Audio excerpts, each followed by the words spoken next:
સુરત નજીક અમદાવાદથી મુંબઈ જઈ રહેલી ડબલ ડેકર ટ્રેનના ડબ્બા છૂટા પડી જતા મુસાફરોના જીવ તાળવે ચોંટી ગયા હતા. સુરત નજીક અમદાવાદથી મુંબઈ જઈ રહેલી ડબલ ડેકર ટ્રેનના ડબ્બા છૂટા પડતા મુસાફરોના જીવ તાળવે ચોંટી ગયા હતા.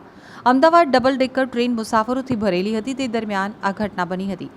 ઘટનાની જાણ થતાં જ રેલવેનો ટેકનિકલ સ્ટાફ તેમજ સ્ટેશન મેનેજર ઘટના સ્થળે પહોંચી ગયા હતા અને તપાસ હાથ ધરી હતી.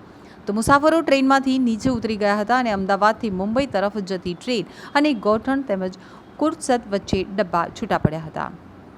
Ahmedabad double decker train Surat પહોંચી તે વખતે અચાનક ટ્રેનના ડબ્બા છૂટા પડી જતા મુસાફરોમાં દોડધામ મચી ગઈ હતી. જો કે ઘટનામાં કોઈ જાનહાનિના સમાચાર નથી. ટ્રેન પાટા ઉપરથી નીચે પણ ઉતરી ગઈ નથી. સાથે સાથે રેલવેની ટેકનિકલ ટીમે ઘટના સ્થળે પહોંચી અને તપાસ હાથ ધરી હતી. ટ્રેનના ડબ્બા કઈ રીતે છૂટા પડ્યા તેને લઈ ટીમ હાલ નિરીક્ષણ કરી રહી છે.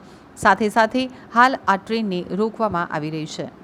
સવારે 8:50 અમદાવાદથી મુંબઈ તરફ જતી 12932 MMCT ડબલ ડેકર એક્સપ્રેસ જે છે એ અચાનક કોચ નંબર 7 અને 8 જે છે એ બે અલગ થઈ ગયા. ચાલુ ગાડીમાં એક બેન અહીંયા ઊભા હતા જે ટોયલેટ પાસે હતા. એ જોરથી બૂમ પાડી તો લોકોએ સમજ્યું કે ખબર નહીં શું થયું છે એટલે ભાગીને બહાર આવ્યા તો ખબર પડી કે કોચ નંબર 7 અને 8 જે છે બે અલગ થઈ ગયા છે. એના પછી રેલવે અધિકારીઓને એની જાણ કરી. રેલવેના અધિકારીઓ અહીંયા પહોંચીને ખબર પડી કે જે કપલિંગ જે બે કોચને જોડે છે એ કપલિંગ તૂટી ગયો છે, જેના કારણે આ હાદસો થયું છે. આના કારણે હવે જે રેલવે અધિકારીઓ છે કોચ નંબર 7ને નીકાળીને 6 અને 8ને મળાવીને ટ્રેનને હવે મુંબઈ મોકલશે.